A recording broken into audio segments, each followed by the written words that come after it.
Welcome. I'm Dr. Owen Anderson, and this is Introduction to Christianity. And today we're going to talk about how do we know the Bible is accurate? Now, we think about different ways that this question is answered. One of them, for example, someone could do archaeology and show how various events and persons in the Bible were real. Now, that doesn't necessarily get us, though, to the details. It might just show us kind of the broad overview is accurate. There really was some guy named David. Did he kill a guy named Goliath? And you can look for details about that and say there's like something signed. I was Goliath's brother, and a fellow named David killed my brother, and I'm still mad about it. So you could have that kind of thing that happens. And then you can say, well, that was a forgery. There's really no such guy as Goliath's brother. So anyway, archaeology won't get us very far. And that's what people might say, look, I've seen that kind of stuff, but I still don't know if the Bible's accurate. So because we're working within the Christian worldview, the biblical worldview, we're looking at how that question would be answered. So let's keep going on that. Get into the details of it. History is like that. Psychology, the human need for something greater, for a story to base one's life around. Well, again, that doesn't really get us very far because there's lots of stories, right? I mean, that just tells us that here's one of the stories, but there's other stories. How would we know that this is the one that we should base our life around? What else? Maybe that part of that would be like this. It gives us hope. I believe this because it gives me hope.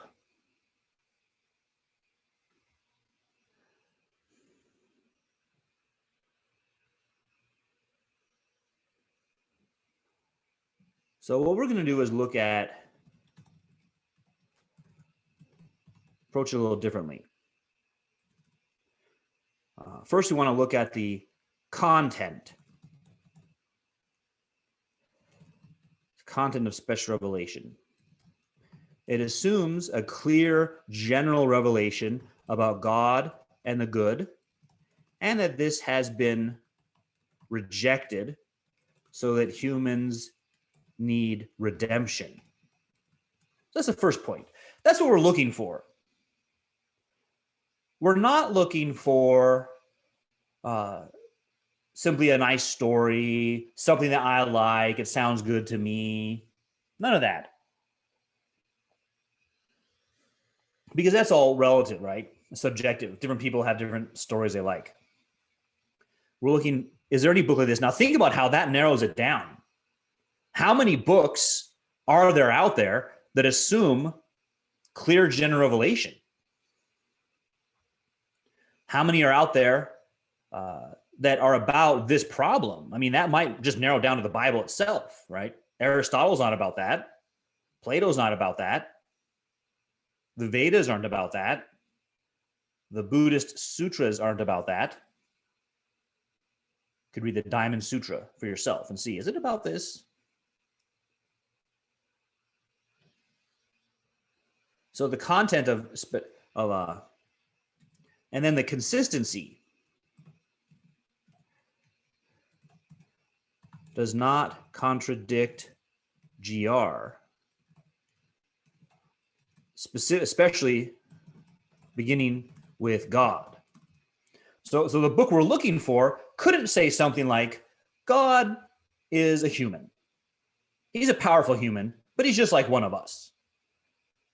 Well, no, we know that God is eternal. He's existed without beginning, and no human has existed without beginning. So we'd be going along those lines. What does this book say about God? And again, I think that narrows it down pretty dramatically.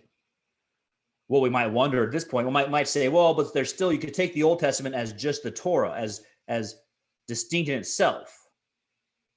Why do we need the New Testament also? Well, I think that's partly answered here under assuming what is clear about our need for redemption.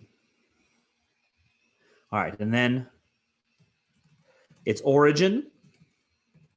Given that humans need redemption, it cannot originate with humans, but must be from God. How many books in the library claim that? Not very many, right? I mean that's quite unique claim. Right there, you've narrowed it down again. So the Pentateuch might be called the books of Moses, but the understanding is that they're inspired by God. And it's similar for the other books, right? Moses as a prophet is inspired by God. And then 4, it must exist. Because you could say, yeah, all those things are true, but there is no such book anywhere. Well, we would expect it to exist because of this. The existence of natural evil as a callback from moral evil means that God will redeem.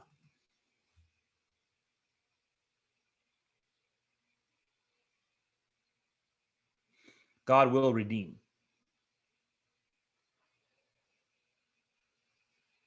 So the idea there is we should expect there then to be a book. God will explain how that redemption will take place.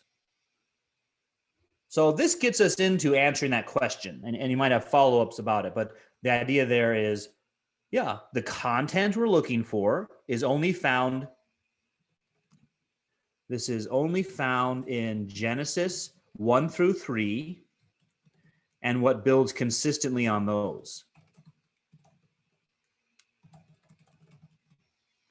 It's the only place we'll find that content. And you can come back with questions because you might say, no, I found it over here or I found it over there. And that'd be great. We'll look at that and see if you found it there or not. But beginning with the biblical worldview in Genesis 1 through 3, and then building consistently from there, we see the content. And notice how different that is from starting with empirical investigation and going from there.